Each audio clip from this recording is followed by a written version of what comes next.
Samajwadi party के मुख्य सचेतक कमाल अख्तर साहब इस वक्त हमारे साथ हैं। कमाल साहब, आप लोग लॉ एंड ऑर्डर पर लगातार सवाल जो है वो खड़ा करते रहे हैं। आज भी बाराबंकी में देखने को आया, एक युवक को गोलियों से छलनी कर दिया गया और दिन दहाड़े ये सब कुछ हुआ। देखिए, हर बार सदन के अंदर हम जब माननीय मुख्यमंत्री जी का भाषण होता है या भारतीय जनता पार्टी के जो भी नेता बोलते हैं, वो ज़ीरो टॉलरेंस की नीति पे और उत्तर प्रदेश के अंदर कानूनी व्यवस्था इतनी अच्छी हो गई। फिर दूसरी तरफ अपनी तरफ से भारतीय जनता पार्टी की तरफ से आंकड़े पेश किए जाते हैं। अब तक उत्तर प्रदेश के अंदर 5100 एनकाउंटर हो गए। 5100 एनकाउंटर किसके हो गए? अपराधियों के, बदमाशों के। और खुद कहते हैं कि बदमाशों का स्थान यहाँ नहीं, या तो जेल में या ऊपर। लेकिन अगर इसे डिवाइड कर दो तो हर दिन 3 लोगों के एनकाउंटर हुए हैं जब से सरकार बनी है। तो जब 3 आदमियों के एनकाउंटर पर डे हो रहे हैं तो इसका मतलब ये बदमाश खुलेआम घूम रहे हैं, अपराधी खुलेआम घूम रहे हैं। अब जैसे अभी आपने घटना ये बताई, तो ये बात भारतीय जनता पार्टी के उन दावों को खोखला साबित करते हैं कि उत्तर प्रदेश की कानूनी व्यवस्था बहुत अच्छी है। आप किसी भी ज़िले के अंदर उठा दो, प्रतिदिन जो घटनाएं हैं वो लगातार हो रहे हैं। और ये जो एनसीआरबी के आंकड़े देख लो, उस आधार पे भी मैं कह सकता हूँ पूरी तरह से कानून व्यवस्था उत्तर प्रदेश की ध्वस्त है।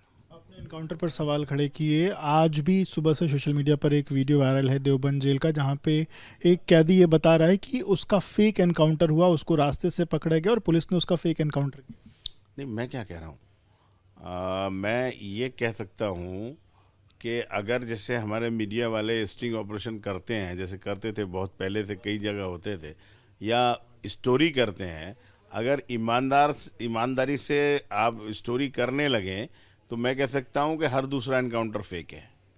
सिर्फ वाहवाही लूटने के लिए पहले से स्क्रिप्ट लिखी जाती है। और कई आप लोगों के एनकाउंटर में आपने देखा कि वो पहले जब वो कैमरे के सामने लाया जाता तो उनसे कहा जाता लंगड़ा के चलना, और वो लंगड़ा के चलते हैं, फिर थोड़ी देर में वो ठीक होके चलने लगते हैं। तो ये स्क्रिप्ट लिखी जाती है सिर्फ ये शो करने के लिए कि कानून व्यवस्था इतनी अच्छी है।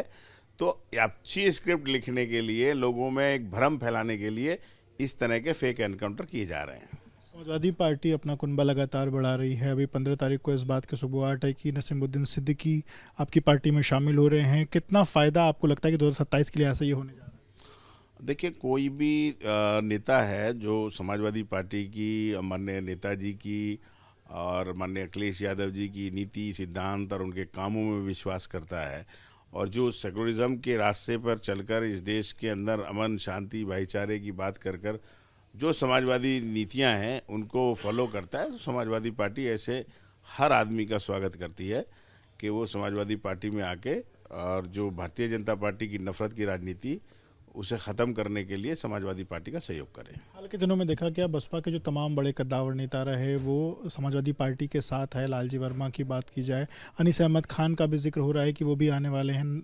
तो इस तरीके के जो लोग बसपा छोड़ करके आपके पास आ रहे हैं, इससे बसपा को कितना डेंट होगा, सपा को कितना फ़ायदा होगा? मैंने क्या कहा कि लगातार भारतीय जनता पार्टी की सरकार उत्तर प्रदेश के अंदर जब से बनी है, उसके बाद से हर जनता ये देख रही है, हर आदमी ये देख रहा है, वो किसी भी पार्टी का नेता हो या कोई भी हो, कि भारतीय जनता पार्टी की जन विरोधी नीतियों के खिलाफ अगर कोई लड़ रहा है तो वो नेता का नाम अखिलेश यादव और पार्टी का नाम है समाजवादी पार्टी। और जो नीतियां अखिलेश यादव जी और मुलायम सिंह यादव जी की हैं, जो पार्टी के अंदर लोगों को सम्मान मिलता है, जो पार्टी के अंदर उनका हक हकूक मिलता है, जो समाजवादी पार्टी के अंदर लोकतंत्र है, जो समाजवादी पार्टी अपने कार्यकर्ता को सम्मान देती है, तो मैं समझता हूँ कोई नेता इन सारी चीज़ों से प्रभावित होकर समाजवादी पार्टी की तरफ आते हैं, और समाजवादी पार्टी उन सारे नेताओं को लेकर सम्मान देने का काम करती है। और अब आपने देखा कि जितने भी लोग आए, अच्छे लोग आए, और उन्होंने माननीय नेताजी और अखिलेश जी की नीतियों में विश्वास किया, तो समाजवादी पार्टी ने भी उन्हें सम्मान देने का काम किया। ये मजबूत होगा इस? नहीं, निश्चित समाजवादी पार्टी सर्वधर्म सर्व जात की पार्टी है।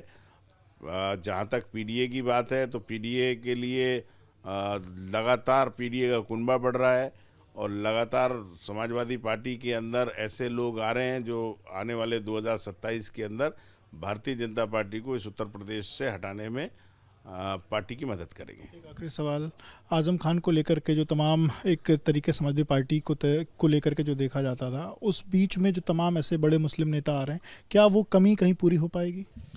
देखिए, आजम खान साहब बड़े नेता हैं और मैं समझता हूँ कि कोई भी आदमी किसी आदमी की कमी ना तो पूरी कर सकता है ना उसकी बराबरी कर सकता है, और ना आजम खान साहब की कमी पूरी हो सकती है ना उनकी बराबरी हो सकती है।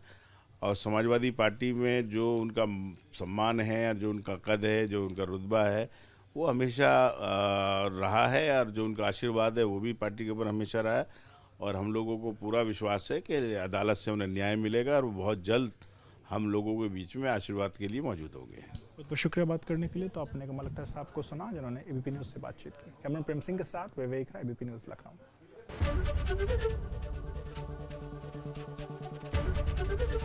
एबीपी गंगा, खबर आपकी, जुबान आपकी।